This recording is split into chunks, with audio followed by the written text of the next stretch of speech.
फिलहाल ऐसा साफ है कि मध्य प्रदेश में बीजेपी की सरकार बन रही है। मुस्कुरा नहीं रहे शुक्ला साहब, आप क्या हुआ?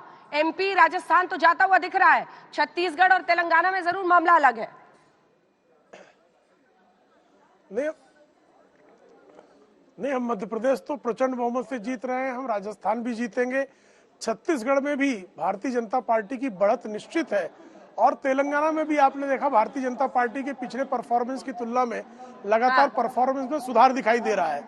आप देखेंगे कि भारतीय जनता पार्टी आदरणीय नरेंद्र मोदी जी के नेतृत्व में लगातार जनादेश भारतीय जनता पार्टी के पक्ष में है।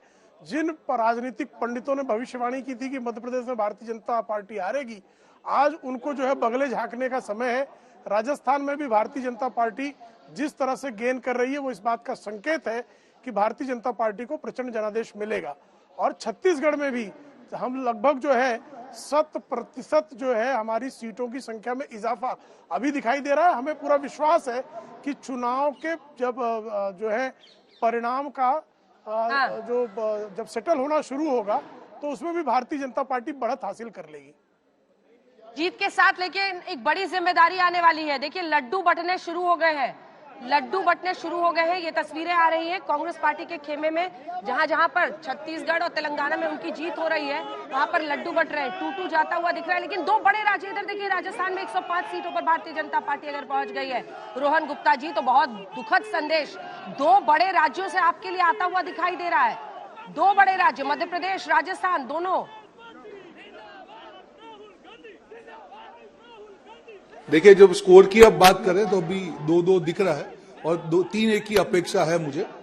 मुझे लगता है जो राजस्थान और हम एमपी की जो बात कर रहे हैं, मैं ये नहीं कहूंगा ट्रेंड दिख रहे हैं वो हमारे लिए उत्साहजनक नहीं है, बट फिर भी जो अभी सेकंड राउंड तक पहुंची है बात, पोस्टल बैलेट के बाद में सेकंड थर्ड राउंड तक जो काउंटिंग जो अभी मेरी राजस्थान भी बात हुई है, तो मुझे उम्मीद है कि जिस प्रकार से, क्योंकि कम से कम 22 राउंड है हर जगह पे, 22 राउंड जब खत्म होते हैं तब परिणाम आते हैं। जो राजस्थान का मामला अभी आपने देखा होगा 10 मिनट के पहले जो सीटों का अंतर था 10 का था, तो मैं अपेक्षा कर रहा हूं कि अभी भी 2 में से 1 राज्य में मुझे लगता है कि रिवर्सल होगा और 3-1 जो हर एग्जिट पोल ने 3-1 का स्कोर कांग्रेस की फेवर में दिखाया है, मुझे लगता है वो सही साबित होगा।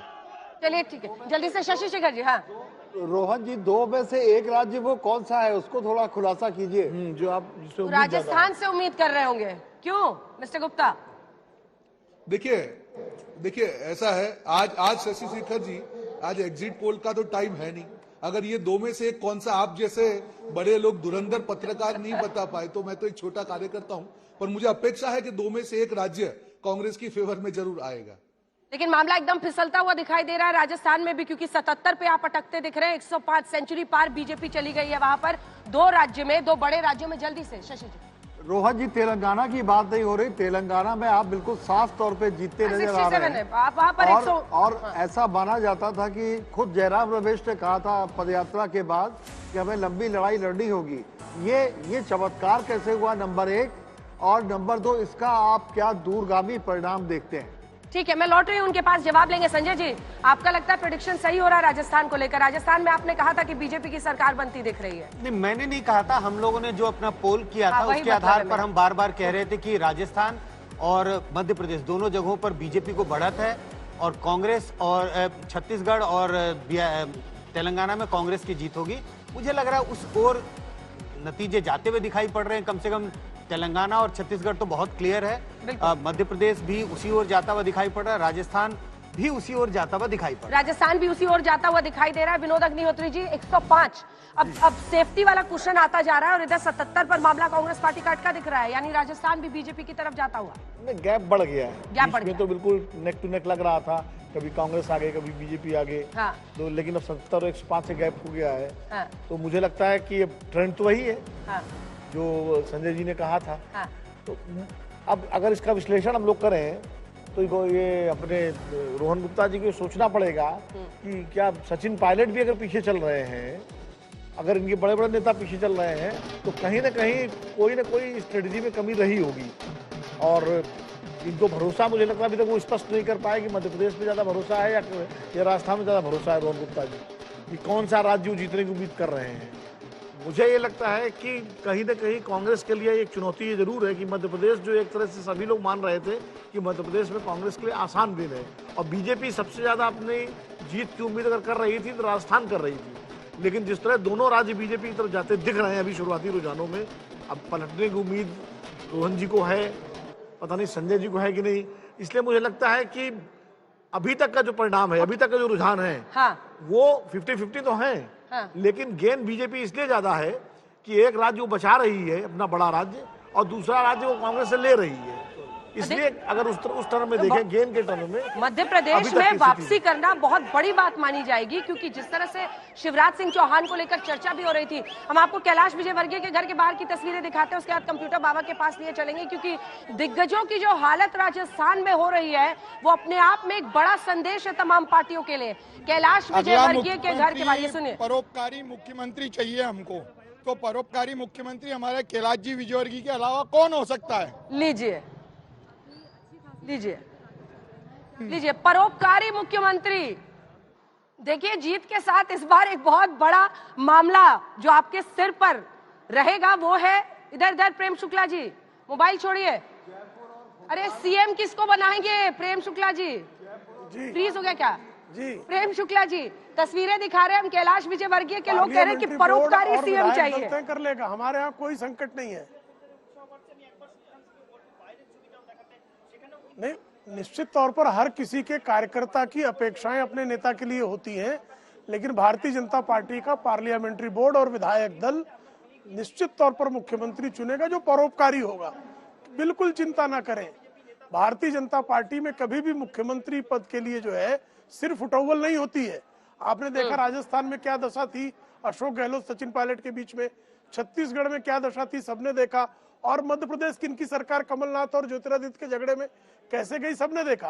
भारतीय जनता पार्टी की सरकारें सिर्फ उठौवल में नहीं जाती हैं। चलिए जल्दी से एक बार रिएक्शन रोहन जी से इस पर। रोहन जी, अब इधर जीत है, जश्न है, दो बड़े राज्यों का लेकिन फिसलना, मतलब एमपी में तो आपके लिए पूरा ग्राउंड था, इतनी लंबी एंटी इनकम्बेंसी, ज्योतिरादित्य सिंधिया उधर गए तो आपने कहा ये तो खोखा वाला मामला है, लेकिन जनता तो कह रही है कि उन्हें बीजेपी पर भरोसा है।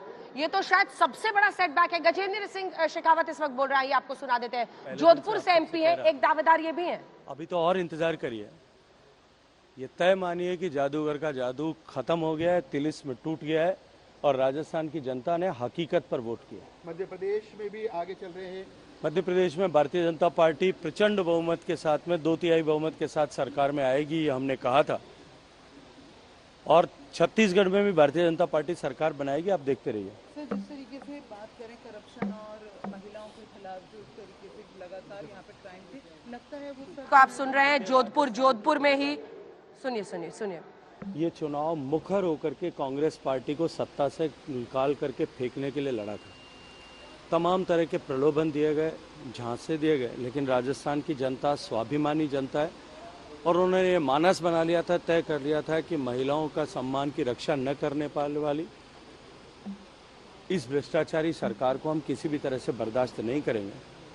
तमाम दावे खोखले साबित हुए, तमाम वादे खोखले साबित हुए और ये आधारविहीन वादों वाली सरकार को जनता ने नकार दिया। लगता है कि गहलोत साहब की जो गारंटियां थी वो तो जनता ने ही फेल कर दिया, अब मुझे क्या लगना है यार।